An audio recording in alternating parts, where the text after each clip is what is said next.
आपने एक सवाल उठाया था, आपने सबसे पहले मुख्यमंत्री से अपील भी की थी। सबसे पहले सवाल ये उठता है कि जो आपने शुरू में कहा कि एंटीसिपेशन करना सरकार, एक अच्छे नेता का काम, अच्छी सरकार का काम, अच्छे बाबू का काम ये होता है कि रिसर्च करते रहें और करते रहें। आपके यहाँ 20% पॉजिटिविटी आजकल है। आपने कहा कि आपने अपील की, आपने मास्क पहना, मैंने देखा आपको मास्क पहनते हुए।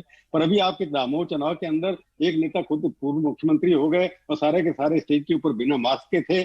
और मैं आपसे भी क्षमा मांगूंगा, आपने इतना प्रचार किया वेस्ट बंगाल में, आसाम में जाकर के, आपने बिना मास्क के प्रचार किया। सब पार्टियां इसके अंदर, मास्क नेता अगर मास्क नहीं पहनेंगे, चाहे वो छोटा हो या देखिए, बड़ा हो, हम इतने लोग बड़े मैं आपको संक्रमण पूरी हो गया, उसके लिए टोकूंगा कि आपने जब भी हम जिम्मेवार लोग, होंगे ना। देखिए दमोह का जहां तक सवाल है, हम लोगों ने, मैं 12 तारीख को दमोह गया था, लेकिन जब संक्रमण बढ़ा हमने अपने दौरे रद्द कर दिए। बाकी राज्यों में भी, जिन राज्यों में चुनाव थे, वहां कोई कल्पना नहीं थी, ना संक्रमण इतना ज्यादा था कि उसके कारण चुनाव तय करता चुनाव आयोग। बढ़ते हुए संक्रमण को उस समय कितना बढ़ेगा इसका अंदाज किसी को नहीं था, और इसलिए केवल इसके आधार पर दोष देना, मैं मानूंगा ये उचित नहीं है। नहीं शिवराज जी, आपकी बात ठीक है। सवाल ये है कि आयोग तो डेट फिक्स करता है।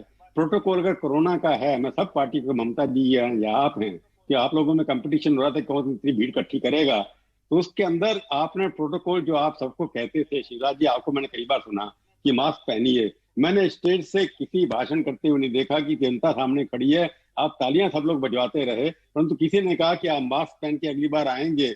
महात्मा गांधी बनना चाहिए था, जब उन्होंने कहा हिंसा नहीं होगी तो भूख हड़ताल पे बैठ गए थे। मेरे को लगता था कि इस तरह से अगर करते, अब जहां भी चुनाव हुआ है, आज उनकी संख्या देखिए कितने ज्यादा बढ़ गए हैं। आपका दामों में तो बढ़ ही गए, आपका एग्जाम्पल आपके सामने है। तो मेरे को लगता नहीं है कि नहीं, ना कहीं अगर हम प्रिकॉशन लेते जो आपने शुरू किया था, वहां हम अपने आप से धोखा कर गए।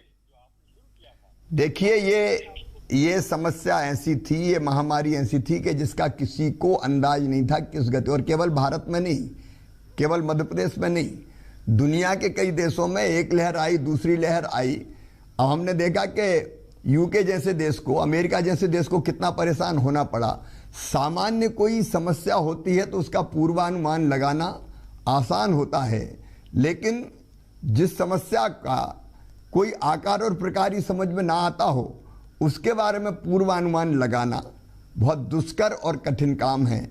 और इसलिए मैं तो ये कहूँगा आपसे भी कि दोष देने के बजाय हम इसका समाधान ढूंढने में, हम समाधान ढूंढ भी रहे हैं, हम लोग काम भी कर रहे हैं, लेकिन जो प्रयास हो रहे हैं उन प्रयासों की भी चर्चा और जिक्र होनी चाहिए। अब मध्य प्रदेश के संदर्भ में हम कहें तो संक्रमितों की संख्या स्थिर है।